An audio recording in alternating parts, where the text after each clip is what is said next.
Direktur Eksekutif. Perkenalkan, nama saya Azadis Wardana. Saya dengan NPM 2301 Di sini saya sebagai manajemen keuangan 1. Perkenalkan, nama saya Zafirda Selawa dengan NPM akhir 230. Saya berperan sebagai manajer keuangan 2. Perkenalkan, saya Faril Waliat Maja dengan NPM akhir 89. Di sini saya berperan sebagai manajemen operasional 1. Perkenalkan, nama saya Meiza Rama Cahani dengan NPM akhir 104. Di sini saya berperan sebagai manajemen operasional 2. Perkenalkan, nama saya Sa'adatu Baroini dengan NPM akhir 100. Di sini saya berperan sebagai Kepala Departemen K3 dan Lingkungan. Perkenalkan, nama saya Irma Suniro dengan NPM akhir 102. Di sini saya sebagai manajer legal dan kepatuhan. Selamat pagi rekan-rekan semua, terima kasih telah menghadiri rapat penting kita pada hari ini. Seperti yang telah kita ketahui bahwa perusahaan kita saat ini sedang menghadapi tantangan strategis yang dimana berpotensi mengganggu keberlanjutan dari bisnis kita ini. Pada hari ini kita harus mengidentifikasi risiko-risiko yang kita hadapi, menilai tingkat risikonya, serta juga menyusun strategi mitigasi yang konkret. Saya juga meminta kepada semua pihak jajaran untuk terbuka dalam penyampaian kondisi dan juga solusi dari masing-masing bidang sekalian. Kita mulai dengan laporan dari operasional oleh Lili. Silakan. Baik, terima kasih.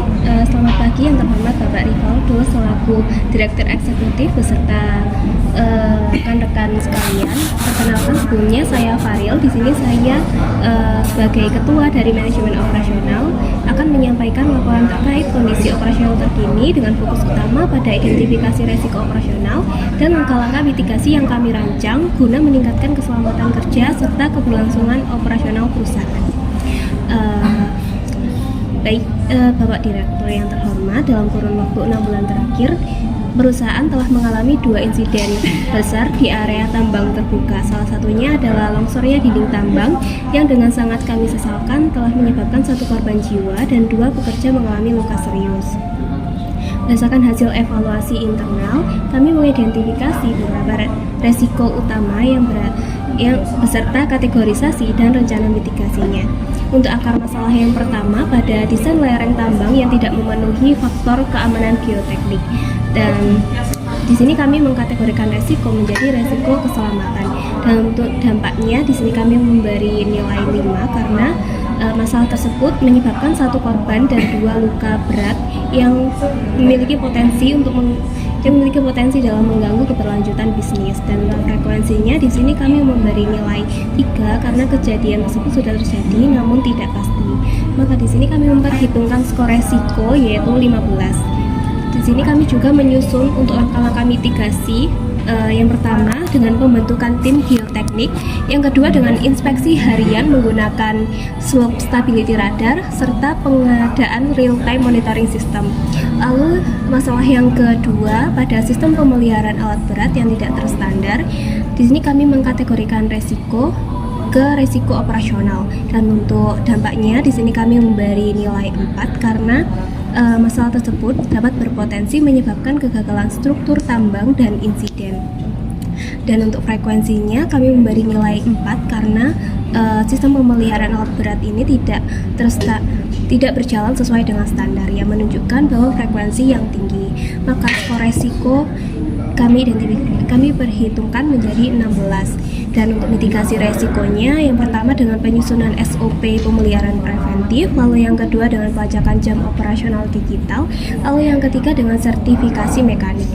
Dan untuk akar masalah yang ketiga yaitu masalah pada pelatihan K3 yang tidak memadai dan tidak adanya evaluasi pasca pelatihan. Di sini kami mengkategorikan resiko ke resiko kepatuhan. Dan untuk dampaknya kami memberi nilai 4 karena risiko tersebut dapat berkontribusi pada insiden longsor dengan korban jiwa dan luka berat. Dan untuk frekuensinya di sini kami memberi nilai 4 karena masalah tersebut tidak terjadi secara rutin yang menandakan bahwa frekuensi yang tinggi. Di sini kami memperhitungkan untuk skor resikonya yaitu 16, dan untuk langkah mitigasi yang kami rencanakan yaitu yang pertama dengan penyusunan modul pelatihan berbasis kasus nyata, lalu yang kedua dengan implementasi pelatihan virtual reality setiap 3 bulan serta sistem sertifikasi kompetensi dengan uji praktik. Baik, selanjutnya akan dijelaskan oleh rekan saya. Baik, sebelumnya terima kasih kepada Bapak ataupun Ibu Direksi. Perkenalkan saya Mei sebagai wakil dari manajemen operasional. Di sini saya akan menambahkan pemaparan dari Ibu Varial. Nah, di kondisi yang saat ini perusahaan kita itu sedang menghadapi tekanan eksternal yang cukup besar menyusul dengan temuan pencemaran di Sungai Sendawar yang diduga berasal dari aktivitas perusahaan. Nah, saat ini itu perusahaan kita belum memiliki IPAL sertifikasi, sementara regulasi daerah yang mewajibkan pemenuhannya dalam waktu 8 bulan ke depan. Nah, untuk akar masalah yang selanjutnya itu ada ketidaktersediaan instalasi pengelolaan air limbah bersertifikat. Untuk resikonya ini termasuk resiko lingkungan dan dampaknya kami beri nilai 5 karena berpotensi memicu sanksi hukum, merusak hubungan dengan masyarakat dan mitra bisnis. Lalu untuk frekuensinya sendiri yaitu 4 karena kondisi yang saat ini itu sudah terjadi pencemaran dan belum memenuhi regulasi. Untuk skor resikonya yaitu 20, dan untuk mitigasi resikonya sendiri yaitu dengan pembangunan IPAL modular, kerjasama dengan konsultan lingkungan, dan audit kualitas air bulanan oleh pihak ketiga. Lalu yang terakhir ada akan masalahnya yaitu alokasi anggaran yang tidak profesional. Untuk resikonya sendiri termasuk resiko keuangan, dan dampaknya sendiri yaitu kami beri nilai 4 karena menekankan margin laba dan mempengaruhi nilai. Untuk frekuensi yang sendiri yaitu 3 karena kondisi yang saat ini menunjukkan frekuensi yang sedang. Untuk skor resikonya yaitu 12, dan untuk mitigasi resikonya sendiri yaitu dengan restrukturisasi anggaran biasa resiko dan penyusunan skala prioritas proyek dan penyertaan dana darurat 10% dari laba bersih. Nah, di sini kami menyadari bahwa SOP yang baik itu bukan hanya dokumen administratif, melainkan instrumen kunci pengendalian risiko dan keberlanjutan bisnis. Nah, melalui langkah-langkah yang kami usulkan, kami berharap perusahaan itu dapat menurunkan potensi kecelakaan kerja, memenuhi regulasi lingkungan, menjaga kepercayaan pemangku kepentingan, dan mengamankan kelangsungan operasi. Dan kami juga memohon dukungan kepada Bapak Direktur untuk persetujuan revisi dan penyelesaian SOP antar departemen, penyediaan anggaran yang diperlukan untuk implementasi, dan pembentukan tim audit SOP lintas fungsi sebagai pengawas kepatuhan. Nah, dengan dukungan dan arahan dari Bapak Direktur, kami yakin bahwa penyempurnaan SOP ini akan menjadi fondasi kuat dalam mengoptimalkan pengendalian risiko operasional yang berkelanjutan serta pemenuhan komitmen perusahaan terhadap keselamatan, regulasi, dan kepercayaan pemangku kepentingan. Dan sebagai tindak lanjutnya, kami juga akan berkoordinasi dengan divisi yang terkait untuk membahas implementasi lebih detail, termasuk sosialisasi, pelatihan, maupun monitoring. Dan semangat kolaborasi antar departemen ini juga menjadi kunci keberhasilan dari inisiatif ini. Sekian pemaparan dari kami. Atas perhatian dan kerjasamanya kami ucapkan terima kasih. Baik, sebelumnya terima kasih yang terhormat Bapak Direktur Eksekutif dan seluruh jajaran manajemen. Perkenalkan, saya Zaki sebagai perwakilan dari manajemen keuangan. Di sini saya akan menyampaikan bahwa saat ini perusahaan menghadapi tekanan besar, yaitu yang pertama penurunan nilai saham sebesar 15% dalam 2 bulan terakhir. Kedua, penundaan kontrak pasokan ekspor, khususnya untuk ke Cina dan India akibat reputasi perusahaan yang terus menurun menyusul isu pencemaran dan keselamatan kerja. Dan yang ketiga, harga batu bara global yang turun tajam dari USD 120 menjadi USD 78 per ton. Harga turun lebih dari 35% dalam 5 bulan. Dan yang keempat, kewajiban investasi IPAL sekitar 80 miliar dalam 8 bulan ke depan yang menekan arus kas operasional perusahaan. Nah, kami mengklasifikasikan risiko ini sebagai risiko keuangan dan reputasi tingkat tinggi dengan rincian sebagai berikut. Yang pertama, dengan akar masalah penurunan nilai saham dan kontrak tertunda dengan kategori resiko, reputasi, dan keuangan. Untuk dampaknya kami memberi 5 karena adanya penurunan saham dan kontrak yang batal. Untuk frekuensi 4 karena kejadian sudah berlangsung. sehingga skornya adalah 20. Dan untuk yang kedua yaitu dengan akar masalah harga batu bara turun tajam untuk kategori risikonya risiko pasar dan keuangan. Kami memberi dampak 4 karena kan margin laba yang menyusut dan frekuensi di angka 4 karena tren global yang terus berlangsung, sehingga kami memberi skor yaitu 16. Dan yang terakhir yang ketiga yaitu dengan akar masalah kebutuhan investasi IPAL yang mendesak. Untuk kategori risikonya risiko arus kas, dan untuk dampaknya kami memberi 4 karena kan pengaruh besar terhadap likuiditas, dan untuk frekuensinya 3 yaitu karena sudah terjadi dan tenggat waktu sudah dekat. Sehingga untuk skornya yaitu sebesar 12.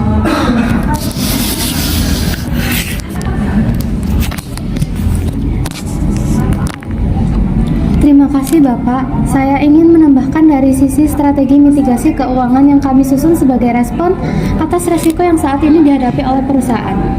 Nah, yang pertama untuk mengatasi penurunan nilai saham dan tertundanya kontrak ekspor akibat penurunan reputasi perusahaan, kami mengusulkan penerapan strategi komunikasi krisis secara aktif melalui yang pertama yaitu publikasi laporan keberlanjutan atau ESG sebagai bentuk transparansi perusahaan dalam menangani isu lingkungan dan keselamatan kerja. Yang kedua yaitu peluncuran program CSR pemulihan kepercayaan masyarakat, khususnya di wilayah terdampak Sungai Sendawar. Nah, yang kedua, menanggapi turunnya harga batu bara dunia sebesar 35% yang telah menekan margin laba. Nah, strategi kami ini meliputi yang pertama yaitu diversifikasi pasar ekspor ke wilayah Asia Tenggara dan Asia Selatan yang permintaannya masih cukup tinggi. Yang kedua yaitu optimalisasi biaya operasional melalui efisiensi logistik, perawatan alat berat, dan pengendalian pengeluaran yang tidak mendesak. Nah, yang ketiga adalah menghadapi kebutuhan investasi sebesar 80 miliar untuk pembangunan IPAL yang bersertifikasi dalam waktu 8 bulan. Langkah mitigasi yang kami usulkan antara lain yaitu yang pertama, melakukan restrukturisasi anggaran berbasis resiko, mengalihkan belanja proyek non-kritis ke kebutuhan IPAL dan kepatuhan lingkungan. Yang kedua yaitu menyusun skala prioritas proyek agar dana ini dapat difokuskan pada proyek-proyek yang berdampak langsung pada legalitas dan keberlanjutan operasional. Yang selanjutnya yaitu membentuk dana darurat sebesar 10% dari laba bersih untuk menanggulangi tekanan likuiditas jangka pendek. Dan yang terakhir yaitu mengeksplorasi peluang pendanaan hijau atau green financing dari mitra keuangan atau lembaga donor yang mendukung inisiatif ramah lingkungan. Nah, kami yakin bahwa dengan pengendalian yang terstruktur dan komunikasi yang transparan, tekanan terhadap arus kas ini dapat dikendalikan dan kepercayaan pasar dapat mulai dipulihkan. Nah, demikian yang dapat saya sampaikan. Kami mohon dukungan dari direksi agar strategi keuangan ini dapat diimplementasikan secara efektif dan segera. Terima kasih. Baik, sebelumnya saya ucapkan terima kasih kepada Bapak Direktur dan rekan-rekan sekalian. Perkenalkan, saya Rani selaku Kepala Departemen K3 dan Lingkungan akan menyampaikan bahwa saat ini perusahaan menghadapi dua isu strategis yang perlu mendapatkan perhatian serius, yaitu rendahnya standar keselamatan kerja serta pencemaran lingkungan akibat kegiatan operasional tambang.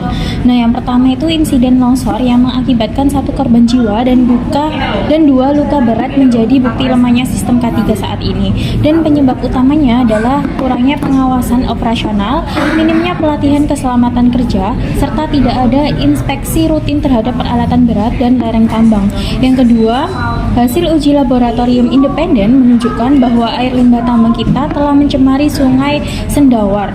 Kandungan logam berat telah melampaui ambang batas yang ditetapkan oleh pemerintah. Hal ini berpotensi menimbulkan sanksi hukum dan mencoreng citra perusahaan dan dapat merusak kepercayaan masyarakat serta mitra internasional. Nah, berikut akan saya paparkan risk register K3 dan lingkungan yang telah kami analisis berdasarkan insiden terkini, dan fokus kami adalah identifikasi akan masalah, skala dampak, dan rencana mitigasi terukur.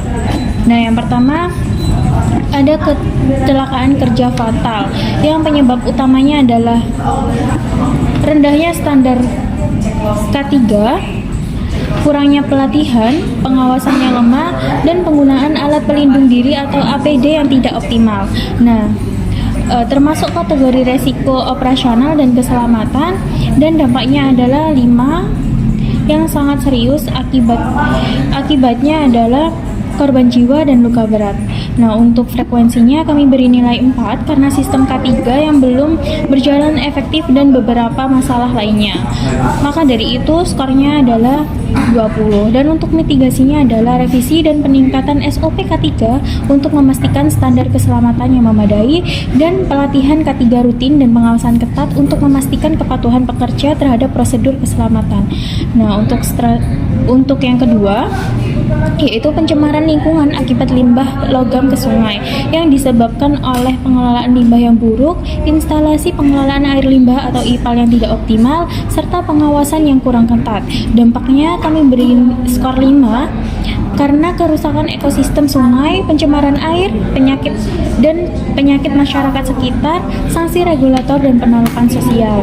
Nah, untuk frekuensinya kami beri nilai 4 karena hasil uji lab menunjukkan kondisi saat ini perlu dipercepat pembangunan IPAL-nya, dan untuk skor resikonya adalah 20, dan untuk mitigasinya adalah mengoptimalkan sistem pengelolaan limbah dan IPAL agar limbah tidak mencemari lingkungan, kemudian audit lingkungan dan K3 secara berkala untuk memonitor kepatuhan dan efektivitas pengendalian risiko, kemudian sosialisasi dan komunikasi terbuka dengan masyarakat, serta program CSR untuk membangun hubungan yang harmonis.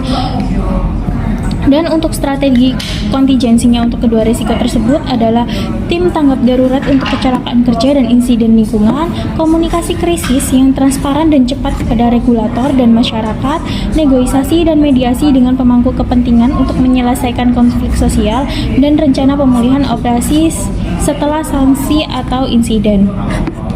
Selanjutnya yang ketiga ada ketidakpatuhan terhadap regulasi K3 dan lingkungan berpotensi menimbulkan sanksi hukum, denda, bahkan penghentian operasi. Hal ini juga dapat meningkatkan risiko kecelakaan kerja dan pencemaran lingkungan. Untuk kategori risikonya yaitu risiko kepatuhan atau regulasi, dan kami beri skor 4 karena berpotensi memicu sanksi hukum dan merusak hubungan. Dan frekuensinya adalah 4 karena sudah terjadi insiden dan pencemaran yang menunjukkan ketidakpatuhan berkelanjutan. Nah, untuk skor risikonya yaitu 16, dan untuk mitigasinya adalah peningkatan sosial dan pelatihan regulasi K3 dan lingkungan secara rutin kepada seluruh karyawan dan manajemen, audit internal dan eksternal secara berkala untuk memastikan kepatuhan dan mendeteksi potensi pelanggaran sejak dini, dan penguatan budaya K3 dan lingkungan melalui program edukasi, reward system, dan komunikasi yang efektif. Untuk yang keempat yaitu penurunan reputasi perusahaan akibat insiden pencemaran dan kecelakaan kerja yang dapat mengakibatkan hilangnya kepercayaan publik, tekanan dari masyarakat dan regulator, serta potensi kehilangan izin dan pasar.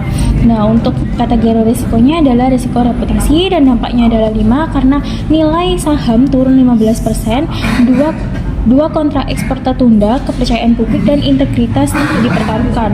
Untuk frekuensinya adalah 4 karena isu pencemaran dan kecelakaan kerja sudah mencuat, dan skor risikonya adalah 20. Dan untuk mitigasi risikonya adalah implementasi program CSR dan komunikasi publik aktif untuk membangun kembali kepercayaan masyarakat, dan penanganan cepat dan transparan terhadap setiap insiden, serta perbaikan sistem pengelolaan K3 dan lingkungan. Untuk strategi kontingensi untuk kedua risiko tersebut adalah penyusunan rencana perbaikan dan koordinasi dengan regulator sebagai bagian dari strategi kontingensi, serta manajemen krisis dan dialog dengan stakeholder untuk menjaga keberlangsungan operasional. Nah, demikian paparan dari saya. Saya siap menerima pertanyaan dan masukan dari Bapak Direktur. Terima kasih atas perhatian dan kerjasamanya. Baik, izinkan saya untuk melanjutkan. Sebelumnya saya ucapkan terima kasih kepada Bapak Rivaldo selaku Direktur dan juga rekan-rekan sekalian. Kemudian izinkan saya memperkenalkan diri. Perkenalkan, nama saya Irma dari Departemen Legal dan Kepatuhan, di mana menyampaikan bahwa kepatuhan perusahaan terkait perda pengolahan limbah masih rendah, di mana perda baru itu mengharuskan kita memiliki IPAL bersertifikat dalam waktu 2 bulan. Nah, saat ini kita belum memenuhi regulasi tersebut, sehingga dapat berujung sanksi administratif hingga pencabutan izin. Nah, berikut penjelasan lebih rinci terkait risiko yang berhasil kami identifikasi serta mitigasinya terkait masalah tersebut.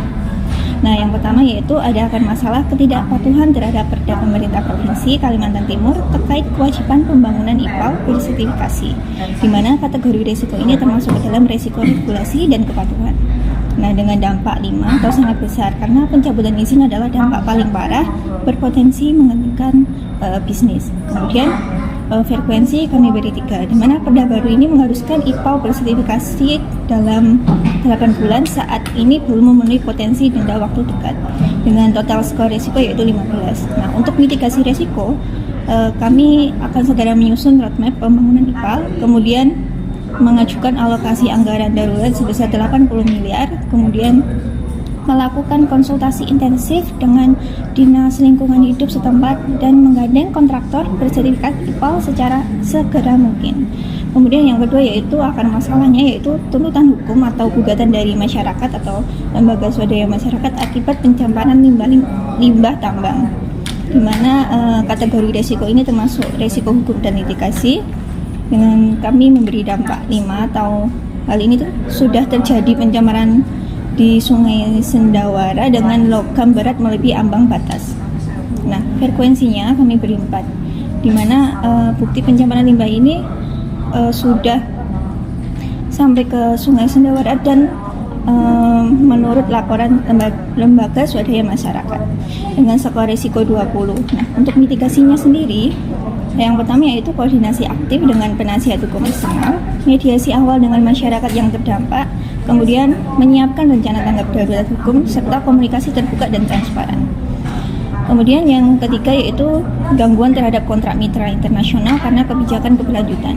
Nah, risiko ini termasuk ke dalam risiko operasional dan bisnis dengan dampak 4 karena sudah ada dampak pada nilai saham dan penundaan atau pembatalan kontrak ekspor serta penurunan pendapatan ekspor.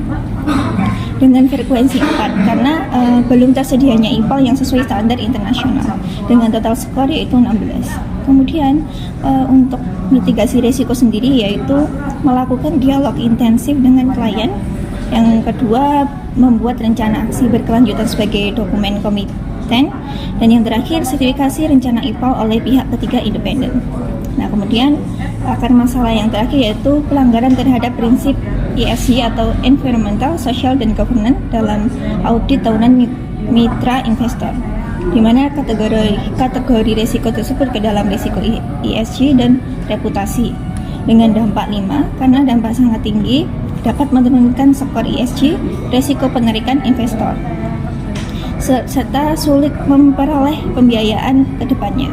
Nah, untuk frekuensinya sendiri kami beri 3 karena belum ada sistem pengolahan limbah yang layak dan terdokumentasi. Nah, dengan total skor risiko yaitu 15. Untuk mitigasinya sendiri yaitu membentuk unit kerja ESG internal, mendokumentasikan transparan proses pembangunan IPAL, dan melaporkan kepatuhan secara berkala ke pemangku kepentingan. Demikian yang dapat saya sampaikan, akan saya kembalikan lagi kepada Bapak Direktur. Baik, terima kasih atas pemaparan yang sudah sangat jelas dari rekan-rekan sekalian. Di sini saya hanya menyimpulkan untuk yang pertama, resiko kita terletak pada operasional, keuangan, lingkungan, dan juga hukum, di mana hampir semua resiko tergolong tingkat tinggi hingga sangat tinggi, sehingga sangat perlu kita memberikan respon yang sangat cepat dan juga tegas. Dan juga kita akan membentuk tim manajemen krisis, di mana tim tersebut adalah tim yang lintas departemen dengan timeline eksekusi mingguan, dan juga yang terakhir mitigasi berbasis pembenahan internal dan juga strategi eksternal, juga yang terakhir adalah kepatuhan regulasi. Nah, itu semua simpulan dari saya minta laporan perkembangan mingguan dan juga semua rekomendasi hari ini agar dituangkan ke dalam dokumen risk register serta dalam RTL atau rencana tindak lanjut. Dan juga mari kita pulihkan perusahaan kita ini dan juga bangun kembali reputasi kita. Itu saja dari saya. Terima kasih. Wassalamualaikum warahmatullahi wabarakatuh.